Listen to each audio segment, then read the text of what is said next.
Гамурзиево, Плиево, Альтиево, Барсуки, Газиюрт и отдельная часть Назрани. Все эти сельские поселения сегодня остаются без воды. Причина всему – авария на магистральном водопроводе, который вышел из строя. Со вчерашней ночи рабочие в 2 бригады пытаются устранить крупный порыв. Старые изношенные трубы 70-х годов прокладки просто не выдерживают напряжения.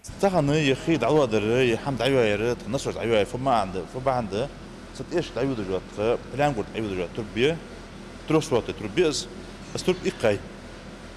Труба ханьва таган парива, что я тишь да скважины 60 кубов уже скважин хиди, 60 кубов почти да хандахцы, она излух паривет шалар.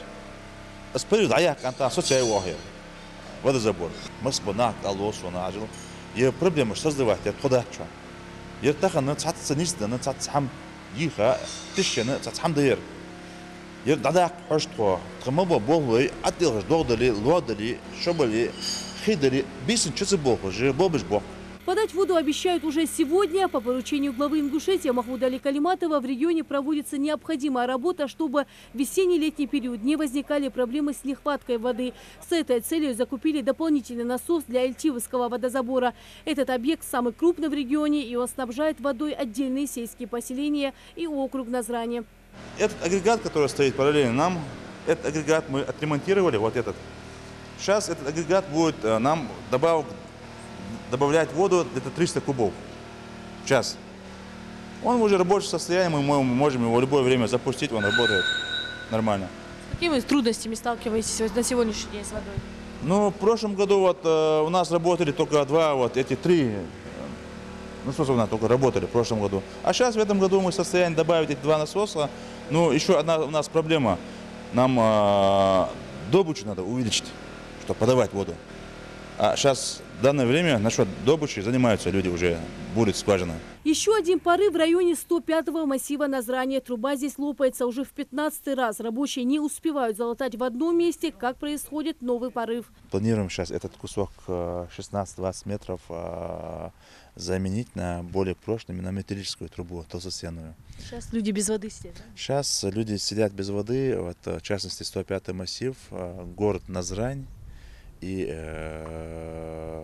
за каналом тоже вот люди сейчас без воды сидят. Именно за этой трубы, именно за этой причины. Когда она будет устранена? Сейчас с помощью Назранской администрации Ингушский регион водоканал сегодня мы уже проводим работу по ликвидации этой аварии.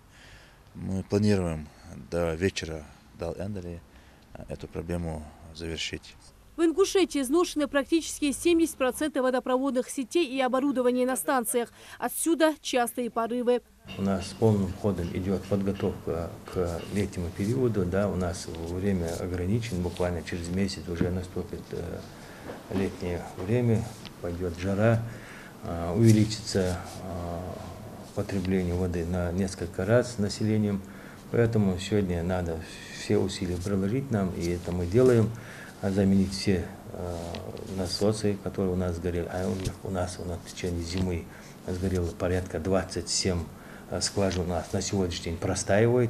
Их надо менять, насосы там подключать, в общем, водозабор, чтобы летом они в полноценном объеме выдавали воду. У нас проблема с средствами, с запасными частями, оборудованием. Дело в том, что на сегодняшний день это предприятие находится в глубоком финансовом кризисе. Порядка более 1 миллиарда 700 миллионов рублей мы должны разным кредиторам, то есть по электроэнергетике, по налогам, по страховым взносам. И там было более 2 месяцев заработную плату, мы как-то отрегулировали, выдали заработную плату. И, в принципе, у нас счета арестованы. Все деньги, которые мы собираем, те деньги, которые поступают на наши счета, буквально на второй день списывается судебными приставами, там уже целая кипа судебных приказов, то есть исполнительных листов списывается, а для того, чтобы купить оборудование, заменить там трубы, подготовить воду, провести какие-то там дополнительные мероприятия по подготовке подаваемой воду, у нас средств на это нет. Собственные сборы на сегодняшний день по ГУП Ингушский региональный водоканал составляют 15-20% всего. Поэтому из того, что есть, из этих собранных денег, мы стараемся выплатить заработную плату и как-то поддержать предприятие хотя бы в рабочем состоянии. Властями Ингушетии принято решение реконструировать Альтиевский водозабор, заменить оборудование и дополнительно пробурить больше 10 скважин. Территория уже подготовлена. Здесь в скором времени начнется строительство новой современной водозаборной станции, которая решит проблему нехватки живительной влаги для отдельных сельских поселений. В планах построить большой резервуар, где в сутки будет добывать больше 23 тысяч кубов воды. Станция должна заработать уже ближе к осени. Тогда проблема с водоснабжением для Плиева и Барсуки будет закрыта. Для Малгобекского района тоже нашли решение. В Малгобеке у нас проблема в основном была и в прошлом году, и позапрошлом году. Это сельское поселение Аки-Юрт, поселок Южный, там Зязик-Юрт. Там уже по программе «Чистая вода» выделены средства. Уже в этом году будет установлена насосная станция в поселке Южный и водовод до сельского поселения Аки-Юрт. Мы эту проблему снимем. Там, в принципе, уже эти работы выставлены на конкурс. Там подрядчик, по-моему, будет в ближайшее время определен и начнутся. В Ингушетии регион водоканале просит жителей отнестись с пониманием к сложившейся ситуации. В ближайшее время проблема с водоснабжением будет решена. Лина Цычоева, Магомед Белакиев. Новости 24.